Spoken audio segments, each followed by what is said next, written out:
Hey guys, I'm Dr. Tobisch with Whitefish Chiropractic, and the topic of this month's video series is going to be spinal hygiene, which is basically just going to be a simple set of stretches and mobilizations for different parts of the spine that you could do every day to maintain or even restore your mobility. Now, if we think back to harder times in history, when we were hunter-gatherers, or even just times where we did a lot more manual labor type jobs, well, those people didn't really need to spend a bunch of time at the gym doing strength and resistance training to maintain their resilience because they were probably adequately stressing their bodies every day.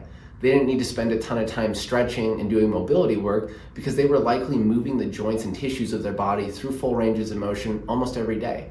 Now, if we fast forward to the world that we live in now, well, it's nice that the world that we live in now is a lot easier, but there's pros and cons to everything. And I think a big con is that we spend the vast majority of our time in the same positions every single day. And when we do move, we move through relatively small ranges of motion. With the human body, the phrase, if you don't use it, you lose it, well, that's very true. So as we live in the same positions and move through the same small ranges of motion, our joints become stiff, our muscles become short and tight, adapting to the positions that we spend most of our time in. And as we gradually lose mobility, we start to develop other problems like muscle imbalances and poor movement patterns. So in the world that we live in now, we need to take time and deliberately move the joints and tissues of our body through full ranges of motion. So just like oral hygiene, where you brush and floss every day, you can take a little bit of time out of your day and mix in these exercises so you can avoid that progressive loss of mobility and all the problems that come with it. First exercise we're going to look at for the cervical spine is going to be a mobilization to restore retraction and extension. I'll turn to the side so you can see a little bit better. Our head and neck basically spend all of their time in this position out in front of our body. So initially, we're going to be working on moving things the opposite direction. So your head moves like a drawer, basically just retract straight backwards. Then with your fingers, you can add a little bit of overpressure. If it feels okay to do it, we'll have you retract back and then extend and let your head sag a little bit.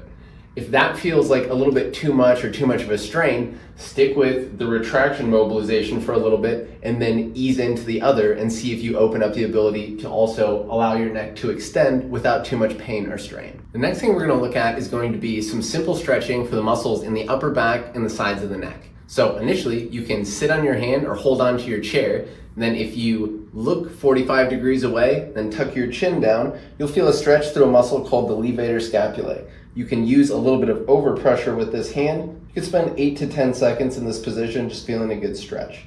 Now if you tip basically straight off to the side, you'll feel more of a stretch up in the upper trap. And again, you can take this free hand, add a little bit of overpressure, hang out here for 8 to 10 seconds.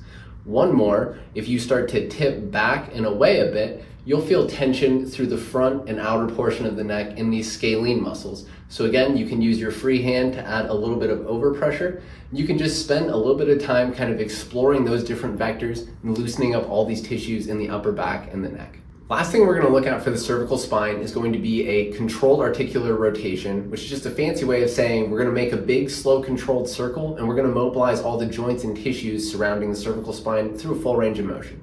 So initially, we're just going to have you tuck your chin all the way down. Then you can start to bend your head to one side, rotate as far as you can, start to work your way back into extension. Then we'll have you tip the other way, rotate, start to tuck, and finish your circle. I'd shoot for 2 of those in each direction.